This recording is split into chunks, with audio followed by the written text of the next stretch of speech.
Bonjour à tous, ici Julien Petit. Fan de voitures, bienvenue sur ma chaîne.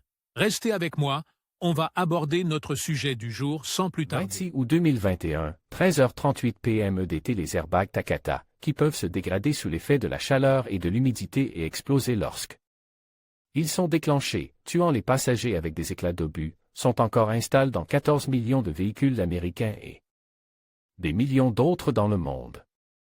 Et ce, malgré les efforts déployés depuis des années pour rappeler et remplacer les airbags, qui équipaient 42 millions de véhicules dans le monde. Quelles sont les marques de voitures équipées de ces coussins défectueux?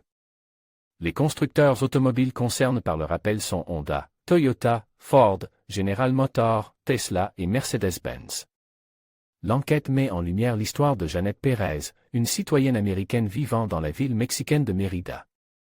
En décembre dernier, Madame Pérez était au volant de sa Honda CR-V d'occasion lorsqu'une autre voiture a percuté la sienne, ce qui aurait provoqué l'explosion de l'airbag défectueux de la Honda, qui a projeté un morceau de métal dans son cou et l'a tuée.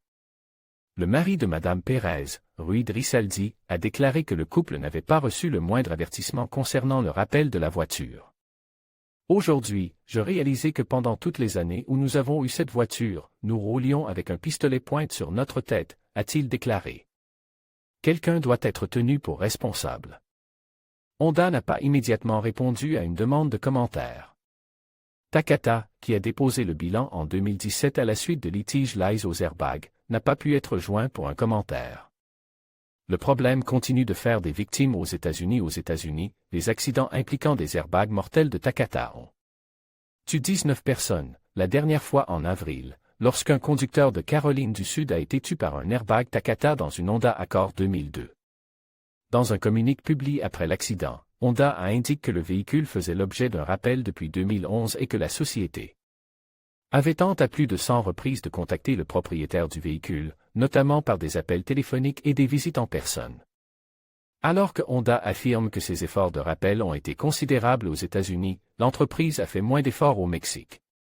Honda a réparé 72% des véhicules rappelés au Mexique, contre 89% aux États-Unis.